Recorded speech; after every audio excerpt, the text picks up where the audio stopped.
Hello, everyone, to another episode of the EcoPunks live podcast. Today, not with Jesse Hirsch, but with myself, Jan Lemke, and David Ryan, who is our guest in today's podcast and will also be our guest and co-host in the following podcast, in which we unravel the topic of aging. We like to frame this for today around the umbrella that we like to call celebrating aging, because both Jesse and I have actually realized as we grew older that things do not necessarily turn south with time. And therefore, we are really, really happy to have David today with us, who belongs to a generation before us and has a little more to say, and I think quite some advice for people like myself and Jesse, who are basically now coming face to face with age. Hello, David. Welcome. Hello, Jan. Where do we find you here today? Is that your office there? This is our third floor office in our house in Toronto. Beautiful, beautiful. And it is wintry in Toronto and not as Seattle West Coasty as it is in New York here, right? We've got an awful lot of rain and it's really springy. It's cold this morning, but yesterday it was 11 degrees, and which right. Okay. For December is kind of balmy here. Yeah, exactly. Way too warm. Way too warm. I would agree. So today we want to kick off a series of podcasts that we dedicate to the topic of aging, celebrating aging.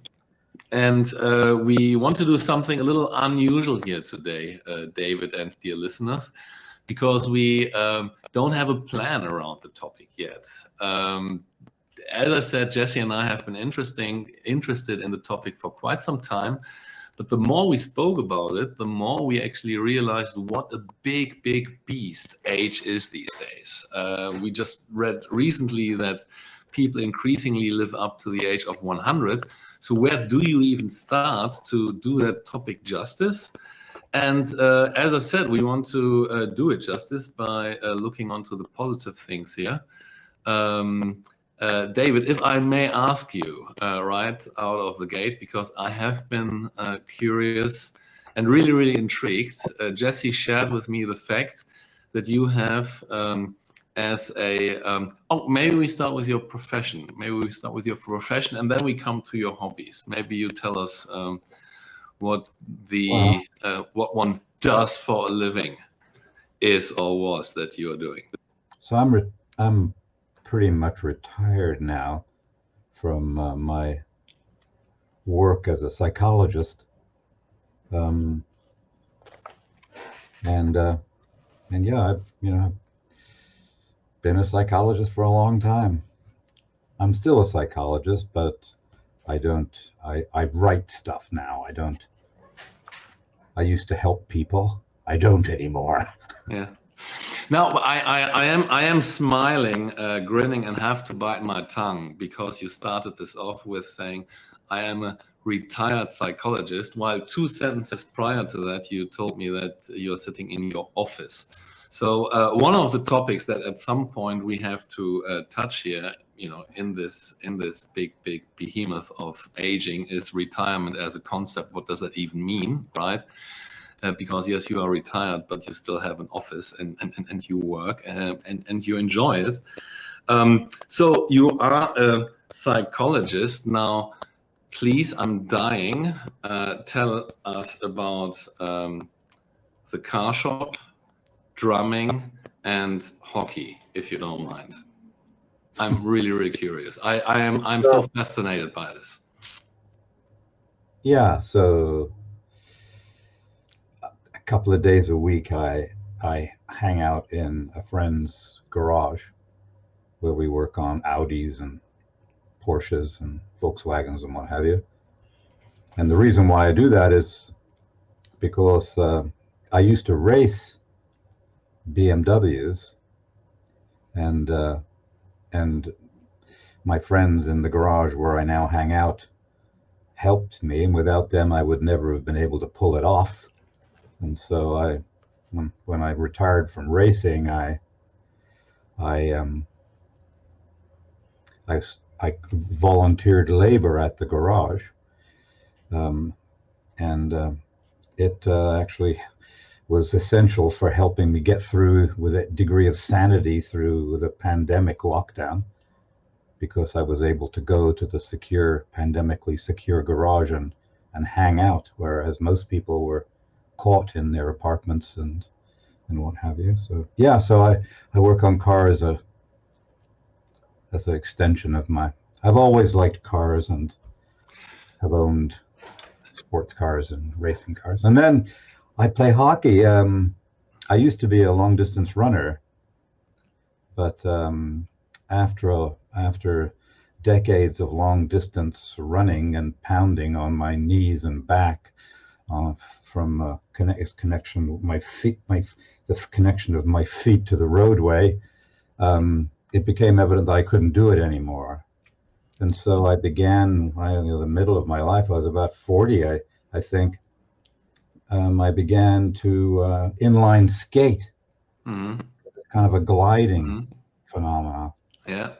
And but we were living in a place where inline skating was possible. You need to have, long, relatively traffic-free areas in order to inline skate.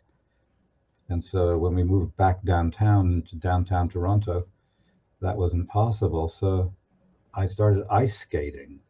Mm-hmm. I skated before, but Yeah. I started ice skating, and before you know it, I got picked up by a group of ice skaters and hockey players, and That sounds frightening to me, right? I've been on skates twice in my life. That sounds frightening to me, but I find this amazing. Go so on. now I play hockey twice a week. I'm going to Yeah. go tonight and play with a bunch of guys.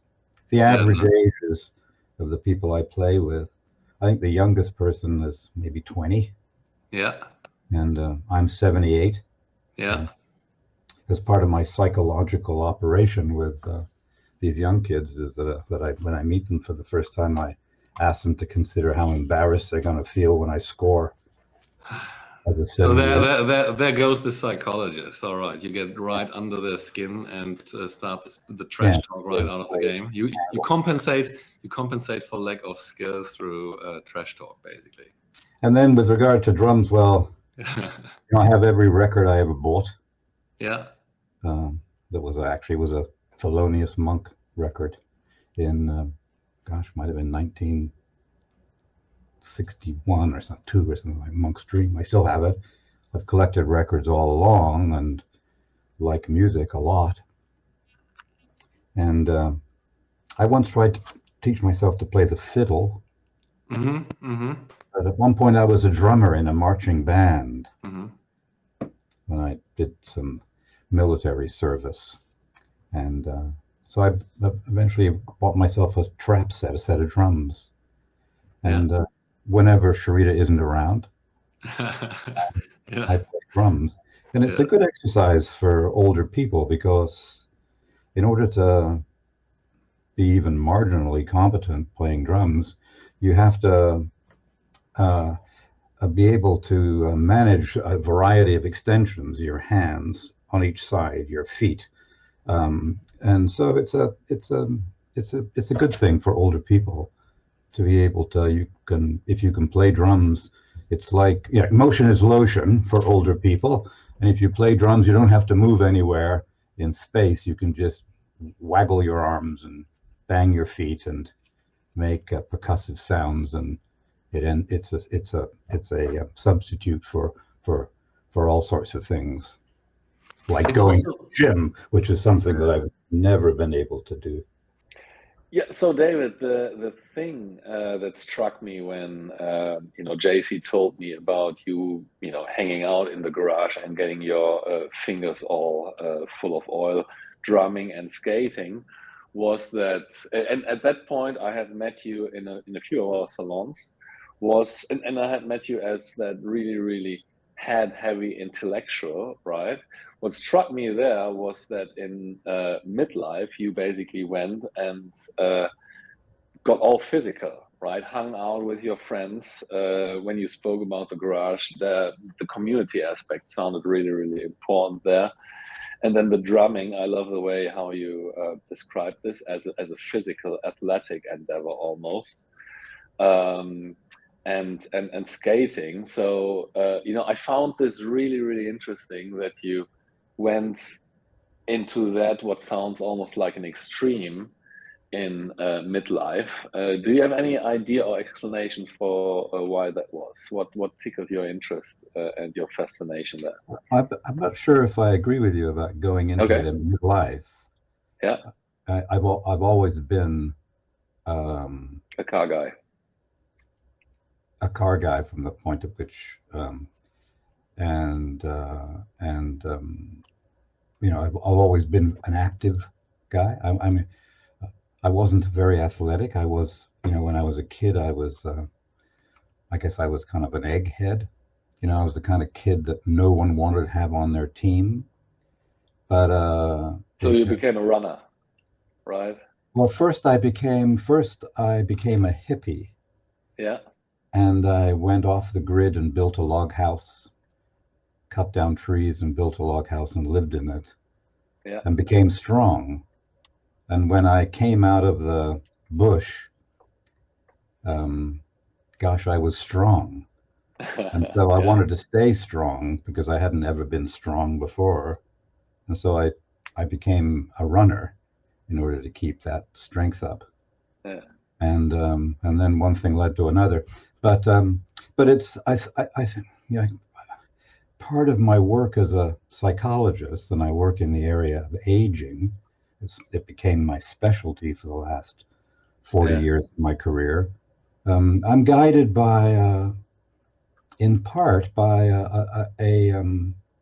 a study of neonates that was Yeah. done in New York in Uh-huh. 1954. It was the New York Longitudinal Study on Aging, and curiously enough, the subjects of this study were neonates, newborn infants. Mm-hmm. And the object of the research program was to identify individual differences amongst just born human beings. And so Chess and Escalona, the two scientists, two women in the New York Longitudinal Study of Aging, found some reliable differences. One of them was activity level. Mm-hmm. So, very active newborns, not so active. Others are response to novel stimuli. Mm-hmm. Some newborns will move towards a novel stimulus. Others will turn away from it. So Wow. there are these characteristics, and Mm-hmm. Stella Chess and Esco studied these neonates until they were 27 or so, when they eventually lost track of them all, and found that these dimensions of individual difference were stable. They became stable features of that individual's temperament. Mm-hmm. And I ended up studying it, studying it in age. I did cross-sectional studies of adults, so people at midlife and older adults, to see if those dimensions were still there. Mm-hmm. And it turns out that they seem to be. And I don't know if they're the same as when they were neonates. Wasn't able to prove that.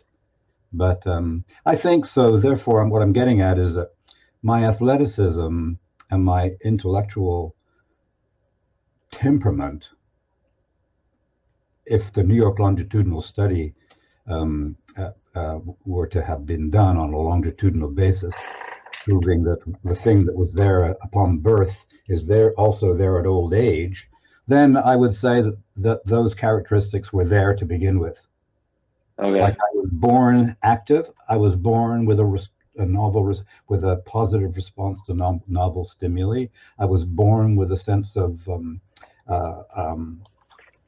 rhythmicity to the habits in my life. All of these. Anyway, I'm sorry. I'm rambling on. So cool question. So positive response to stimuli, is that the same as curiosity? Well, it becomes curiosity. I mean, you have to Yeah. think that a neonate doesn't have a higher order cognitive processing going on. Mm-hmm. That Mm-hmm. part is learned, and so that positive response to novel stimuli will become curiosity in later life. If not curiosity, then at least the willingness to accept new ideas, new people, be in new situations. That's so it's kind of it's more generalized than curiosity, perhaps. I'm not sure. No, but I find almost the more abstract expression and meaning of this more interesting than calling it curiosity. It seems to allow for more options here.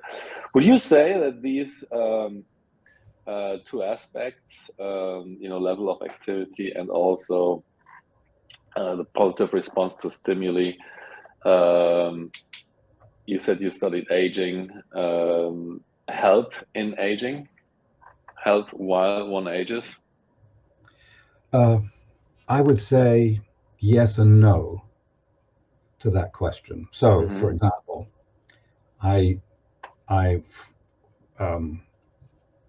worked and studied people with dementia, with Alzheimer's disease, and so and it was prompted by a project that I was involved with, in which people thought that allowing people with Alzheimer's disease to go into a new park, would be helpful for them. And so we built the park, and we brought the patients in. We called them subjects, and allowed them to do whatever they wanted. Some moved around, and some didn't. So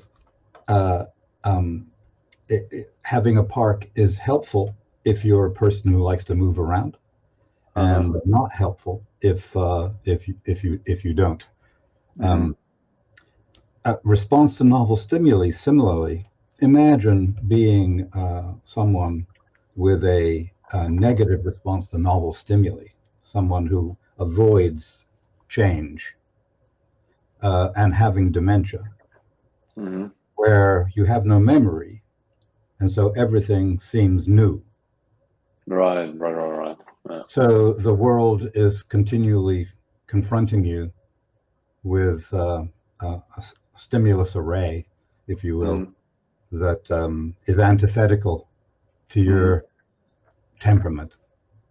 Whilst, on the other hand, someone who has a positive response to novel stimuli would not find the impact of memory impairment during dementia as problematic. Yeah. So, in answer to your question, is high activity level and positive response to novel stimuli a good thing? Then I would say yes and no. So it depends on context. It all depends. Yeah. And then the other side of it too is that has to do with there's this fellow. He's a German. His name is Paul Baltus, who has one of the most prevalent theories of wisdom. And so, what is wisdom? What does it comprise? And one of the features of the Paul Baltus model of wisdom is the acceptance of change as inevitability.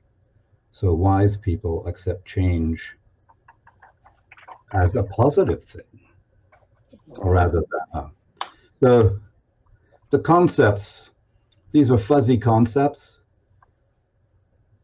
and they contradict one another at various points, because maybe we would want to say that someone who doesn't have a positive response to novel stimuli shouldn't be considered wise. But then that presupposes our definitions of and our understanding of what wisdom actually is. But maybe we can briefly stay here for a second, because I also, in different words, took note of that prior to our conversation. Yeah, I expressed it as shifting purpose, shifting identity, and shifting perspectives with age. And I could imagine that people experience this now, yeah, more often and more prominently as we get older, but also tends to age better or more aware. Where I'm going with this is that I just asked myself the other day, why is academic education right now the privilege of the 18 to, let's say, 24, 26-year olds, right? Why don't we, for example, I'm getting off on a tangent here, but why don't we say, all right, okay, that's good for the first 25 years. For the next 25 years, from 55 to 80, go to school again at 50 if you want to, right? So this change, that shift, I think, as we live longer and experience more, don't you think that people will become more accustomed to that change, that shift? Yes and no. Mm-hmm. I think it all depends. And so, for myself, I've had a varied career. I dropped out of school, and when I tuned in and turned on and went to the bush and built log houses, and then came back, I finished my PhD. I forget how old I was when I finished my PhD. I think I was in my 50s when I finished my PhD. Similarly, Sharita, my wife, whom you met, was initially an occupational therapist and became tired of that, and then returned to graduate school and became a doctor, Yeah. became another PhD. We're a family of PhDs in that sense. But, at the same time, that's because we both, we use your word curiosity. We both have a positive response to novel stimuli. We accept and want change for the most part, whereas others don't.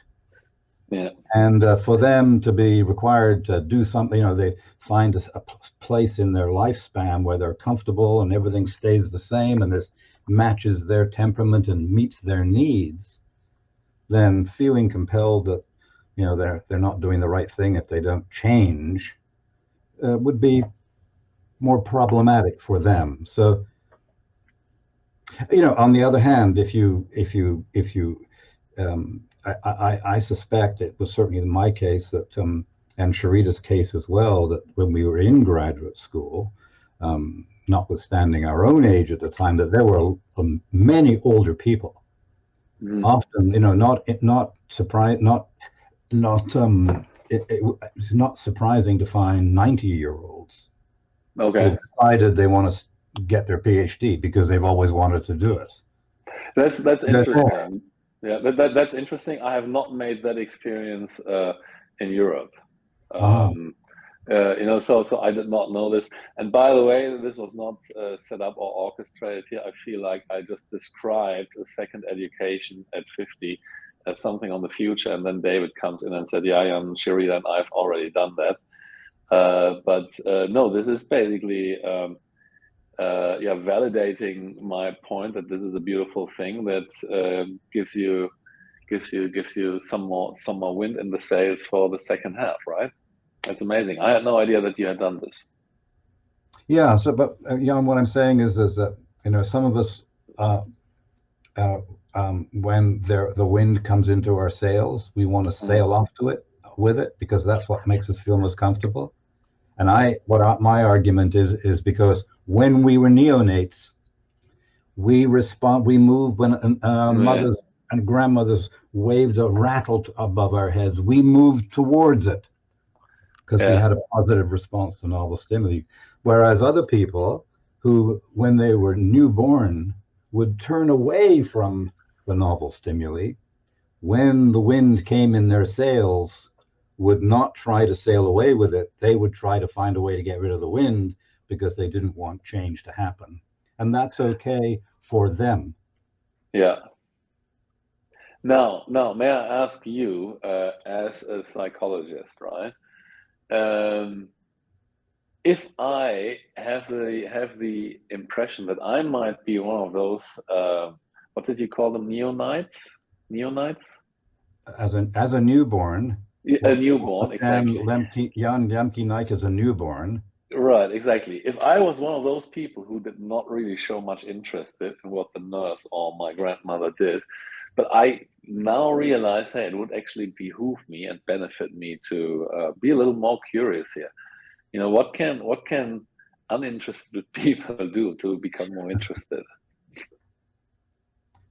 The question is, what can people who have a negative response to novel stimuli do to make themselves, to change themselves? Mm-hmm. I suspect that, it's like change in any other area. It's hard to achieve.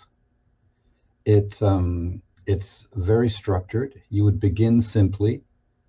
I would have to I would begin with a behavioral program for you and a set of, I would have to understand what is rewarding for you in your unchanging life present.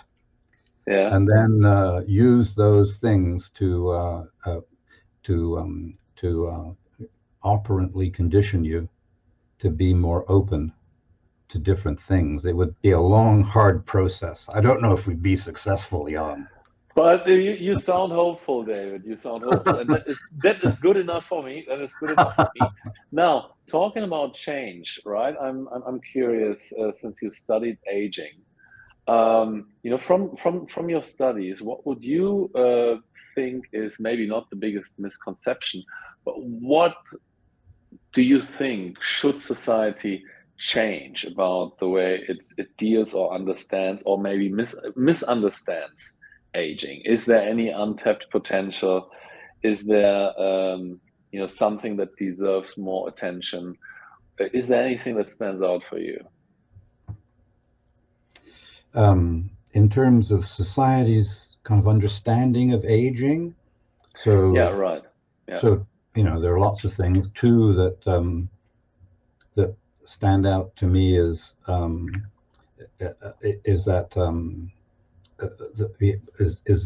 people have to disentangle aging from cognitive decline. Mm-hmm. So cognitive decline is not an inexorable consequence of getting old. Mm-hmm. And in fact, interestingly enough, this evidence for this assertion was first made by, I think, Ivan Pavlov, the Russian who studied classical conditioning. The guy with the Pavlovian dogs. The Pavlovian dogs, because Ivan Pavlov didn't euthanize his dogs once he'd finished with them. Mm-hmm. He kept them. And so he studied actually dogs as they aged. Oh. And discovered that some of those dogs became what we now call cognitively impaired and some didn't. Yeah. So it's very important with regard to, say, for example, Joe Biden, President Biden. I was just 81, and people are saying that he's going to lose it, and he need not necessarily. I was just thinking that his own party is turning on him, and people who are supporters are turning on him. And I'm thinking, hey, wait a minute. One of the most important German chancellors was Konrad Adenauer after the Second World War, who was already in his mid-80s, right? And I get it. Technology didn't play the role that it does play today. Yeah. But the way in which age is, being handled here, weaponized here, demonized, right? As if it was a disease, and as if you can only basically count the days and see how Joe declines is disgusting, to say the least, and scientifically wrong. Yeah. And then another thing that I would say that people misunderstand about aging is, think about think about like, so how old are you when you're old? Mm-hmm. So it used to be that, 65, people retired because they became too old to work at 65. I retired when I was 75, and the oldest person in the world that I have heard about was Madame Valmont, who a couple of decades ago died in France at the age of 124. So this period between 65 and 124, how many years is that? That's 4, 5, that's 6 decades, 60 years, and it has the same label, old. Yeah. Whereas if you go to other parts of the lifespan, like think about childhood, you have neonates, then you have infants, and then you have, gosh, I've forgotten what they are. It's been such a long time since I had children running around. We have young children, and then teenagers, and then young adults, and then middle age. So in the 60 years is old, but the 60 years prior to that, there are 10 or 15 different categories. So I think that's the thing that people misunderstand, and because what it ends up being determining is a failure to understand that individual differences are much broader amongst older people than at any other point in the lifespan. Like, yeah, and you can break down more. Say it again. And you can break down old even further, right? Is it physically old? Is it mentally old? Is it maybe in terms of attitude old? And what I also like about you bringing the definition, the quantitative definition of the word old into play here with retirement, is that I think retirement was, if I'm not entirely wrong, an invention by Otto von Bismarck. And that must have happened in 1880 something, when the life expectancy of people was actually below 60. So people didn't even reach the retirement age. And then the government basically decided, okay, for those who really get that old, they really don't have to work now anymore. They've basically earned their keep.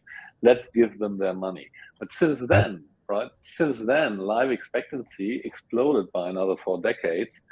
But our mindset remained really, really focused on that 63, 65, 67 years of age retirement age. Yeah. Right. So I love that. I hadn't heard of Otto von Bismarck's contribution to our understanding of age, but my thinking about it upon hearing it is that it's likely didn't have anything to do with making people's lives easier. It was an economic, financial. Let's give a bone to the dogs. Yeah. Right, to those who don't count anymore anyway. Right, that was his retirement, his economic decision. But no one was concerned whether their quality of life was exactly right. Yeah. So I find that interesting. Cognitive decline. I find this amazing. Also economically speaking, the advertising and marketing industries basically focus on consumers usually at the age of 16 to 45. Right, so if you're older than 45, you're already aged out. You're no longer marketing relevant. And now you have to ask yourself, okay, if the new life expectancy is 100, that means that once you age out of that 45 target audience age, there are going to be another 55 years during which either you or other people will spend money on behalf of you.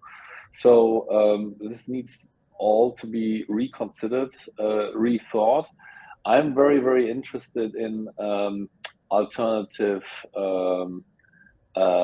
ways of living in age, particularly as people get older. My mother, for example, David, is single, living on her own. and she has a bunch of friends who she goes hiking with regularly. And a few years ago, they actually did discuss whether they should buy a ranch, set that up into quarters, and then move into that with a pack of 10, 12 retirees in order to spend each other company, create some community, but also help each other practically, right? So I find that's super interesting. Is there? I feel honestly, David, I feel it's probably impossible that we leave this call here today with a clear idea of how we plan out the series here. Is there any topic, and it feels like we touched already on many of those, that you would like to discuss next, that you would say, hey, let's start the next podcast with topic X?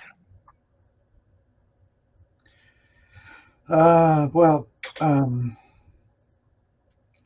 there are two things. One might be ageism, and I think that's kind of an extension of our conversation about what do people think about aging and what misunderstandings do they have, and that can lead to ageism, which I think is I worked my whole career in this area of aging, with one of the themes being reducing inherent ageism that has now run amok.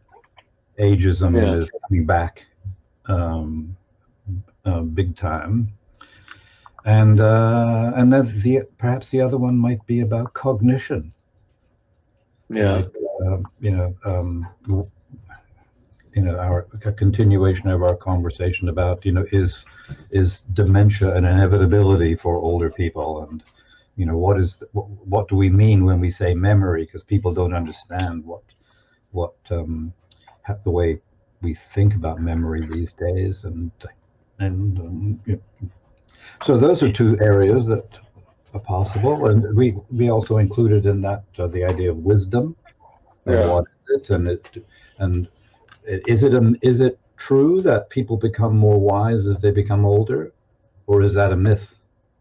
Yeah. Let's make that a separate one, a third one. What I love about cognition is also that people usually see the brain as something that only gets less and less and less and less over time, right? But do not understand that you can actually build it up and train it. I had a really, really fascinating experience with my grandmother. I think she was 82 or something, and then one day I visited her, and on her nightstand was a high school math book about algebra and analysis, and I asked her what that was about. What is that doing on your nightstand? And she said, I felt a little rusty. I thought I needed to refresh this a little bit. And I thought that's amazing. 82. She was tutoring an 8th grader in something, but she was totally dialed into still building herself and getting better at age, and not just thinking that it's like, oh, only downhill from here, 45. So this is great. I took down ageism and then in brackets misperceptions of age, cognition, and then wisdom as a third one. I think at one point as a fourth one, we have to also talk about networks that the older populations in our societies can and ultimately will build in the future, right? The fact that there is basically this mass explosion of elderly people, 50 plus, will automatically lead to network effects. And maybe that is something that we then can talk in the fourth section about, after we've spoken about age, cognition, and wisdom, right? What is the potential? What is the power of elderly networks, or networks that are built and shaped by the elderly? Elderly, is that a terrible term? It sounds awful. Elderly, do you even say that in English? Is that a good word to use? It sounds bad. No, No? Does it not no, sound bad? not a good word to use. Okay, thank you. I Yeah, thought so. I thought so. Sorry, David. Can you yeah. can you propose a better one? Well, most of the words that are used to describe older people are not very happily received by older people themselves. Uh-huh. Like, senior citizens. That's not so good. The medical specialty for older people are geriatricians, and the specialty is geriatrics. Yeah. Older people don't like the idea of being referred to as geriatrics. You, Maybe just you know what? people who I are think that older. I think this is a really, really good topic too, a separate topic, right? Language and aging. Because we call this series here celebrating aging. So we want to look at it through a positive lens. How can we So, do it's this? interesting, Jan, let Yeah, me interrupt, forgive me, but yeah, when you say celebrating aging, yeah. the implication is, and so, one interpretation of celebrating aging is that we're going to talk about old people or getting old. Yeah, yeah. But celebrating aging, we could equally, as we have already today, talked about neonates, because they age as well, Mm-hmm. and teenagers age. So celebrating aging could actually mean celebrating living, or Mm. celebrating the progression of time through life, Mm. rather than celebrating aging as a focus on older people. Mm. There are these two. Do you get what I mean? I get what you mean. I mean, we obviously here want to talk about the older people, but I like the framing that So it'd be you give to celebrating it. older people. Right, exactly. We're celebrating age, older age, There age you 50 go. plus. Right. Um, no, but let's come back to language that is being used and this that being perceived, because I think you're absolutely right, and the good efforts or well-intended efforts, more or less well-intended efforts of the industry to find good words are oftentimes even more insulting. For example, somewhere that's awful, read consumers being referred to as silver surfers because they basically have white hair now in age. I'm like, come Right. on, please, stop it. That's making it worse. Stop There it was a already. great comic book called The Silver Surfer. Was there? Yeah, The Silver Surfer, a Marvel comic. Yeah, no, He wrote he was silver, and he was a yeah, male, and he yeah, rode a surfboard that was silver, the Silver yeah. Surfer. No, that was something else. That was a target group reference here. Anyway, yeah, maybe we take that down as a fifth topic, language that is being used in the context. No, this is great, David. Thank you very, very much. We will set up the upcoming sessions here. The next one is going to be ageism and the misperceptions of age. And we will invite additional people to this and take it on from there and embark on our journey through the older age. All right. Thank you All very right. much. Have a great week, everyone, and talk soon. Thank you. Bye-bye.